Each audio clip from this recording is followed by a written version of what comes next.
Здравейте, аз съм Миряна и добре дошли в моето ново местенце In The Pot.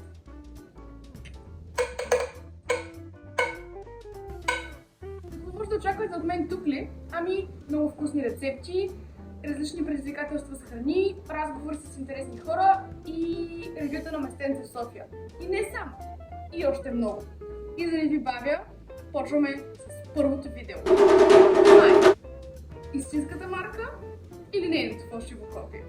И така, за рунтовете ще използвам маска за очи. Тази малка фалшивостия, това е важно. И ще имам асистент, който ще ми подава нещата, за да е всичко точно честно и ясно. И да видим.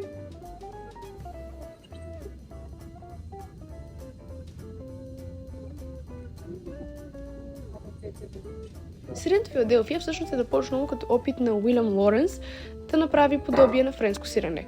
След като добавя сметана към сместа, се получава нещо много вкусно и кърмообразно. И понеже Филаделфия в него период е известен с хубавото си сирене, той го кръщава по точно този начин. А сега Филаделфията е хит. Това беше много вкусно. Супер кърмообразно.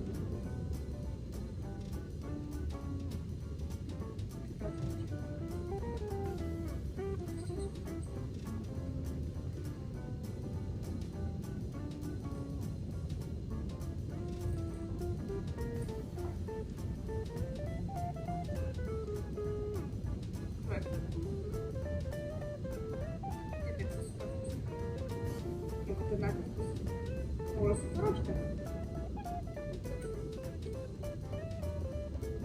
Така, добре.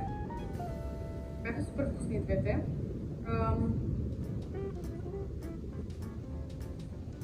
Това беше по-воднисто. Първото, което пробвах. В смисъл, защото формата беше това.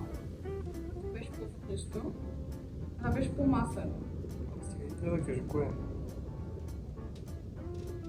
Слагам на второто, което опитах, въпреки че първото ме изкейф повече, защото второто не беше супер маслено. Да.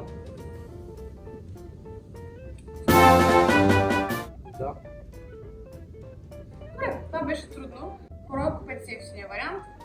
На мен повече ми хареса и определено е два пъти по-ефтин. Трябва да живее ефтин. Следващото, което ще пробвам,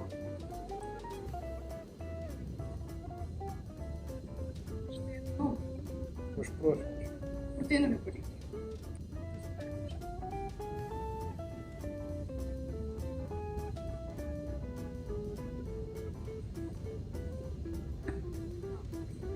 Данон започва като начин да помогне на децата да се справят с проблемите с жевната флора и като им предлагат добра алтернатива за храненето. Той е кръстен на малкия си, на създателя си, който го доразвива и в момента е толкова популярен. Като ти казах, че стане някакво масло. Това е по-пудинго.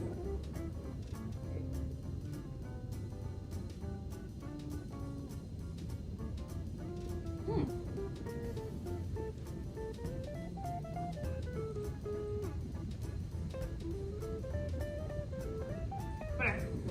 Това е странно, защото предното беше по-течно. А това е по-пудинго. Очакваш по-пудинговото, ще е по-скъпото. Обаче предното имаш много по-карамелен вкус, а този има някакъв вкус.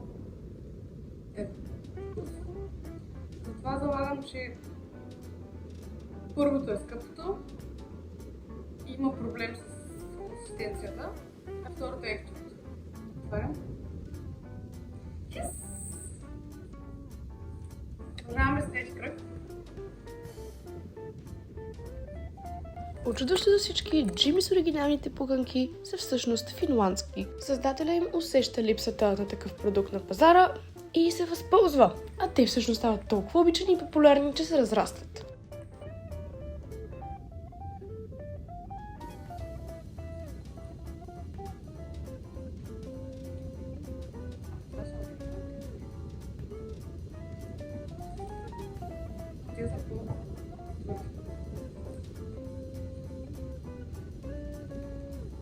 Това беше много лесно.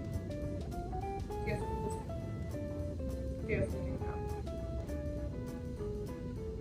Това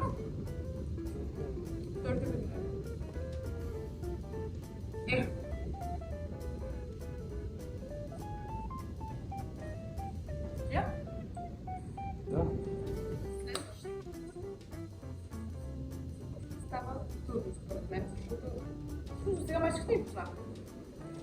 Да. Но сега ще пробваме сникърс. Интересно за семейния бар Сникърс е, че името му е вдъхновено от коня на семейството, който се е казвал точно така.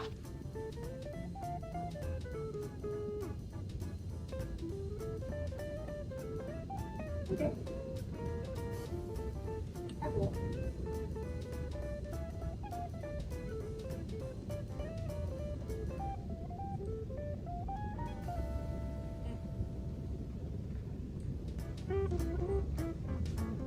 Както сега. Там е там. Такова.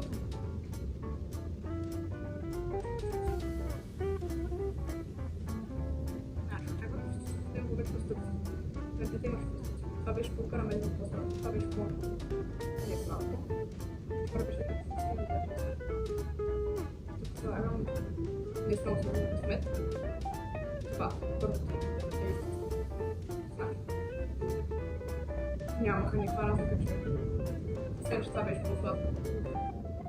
Ами хора...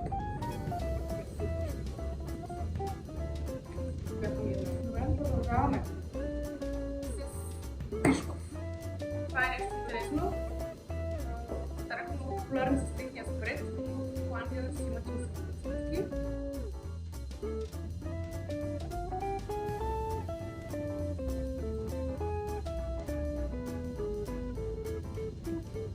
Окей.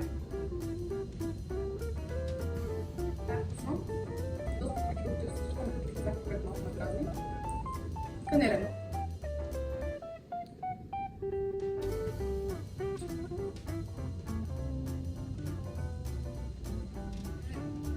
Това е оригинал. 100%. Да. Това беше много по-вкусно. Много по-добро е. По-мекичко за кръвта, мисля, защото на пушки имаше един много по-приятен вкус. 100%. Това е много приятно. Пейте си оригинал. Това което. Пейте си оригинал. Много по-яко. Това беше... Разликата беше огромна в цената. Пейте си много яко. Името на бисквитките Орео всъщност има значение, или от гръцки планина до френското злато, а те са толкова популярни заради символичното им потапяне в мляко. Не.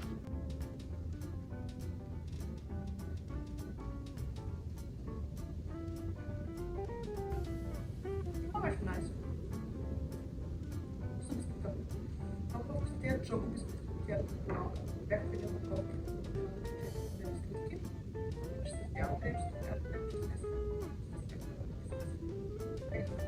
така де. Не знам кое още е това.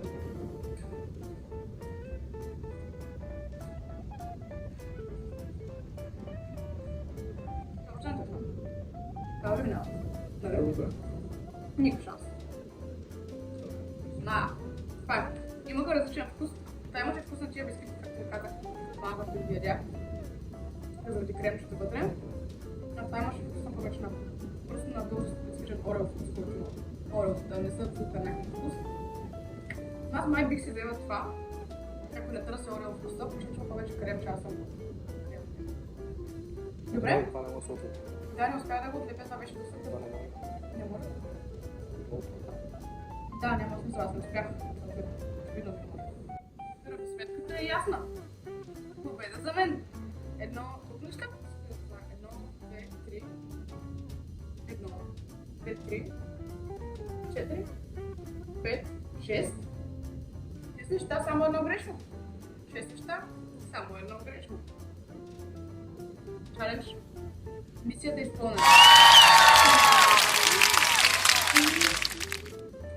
Бих си купила фоши в Филаделфия, истински пудинг, истински пуканки, фоши в Сникърс, истинска бисквит за Пичков и...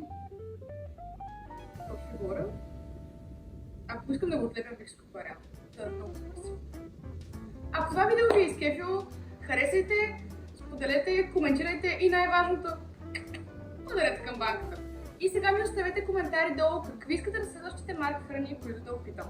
И да разбера кое е по-добро, оригинала или екстрата версия. И дали защо се познае кое е кое. А до тогава,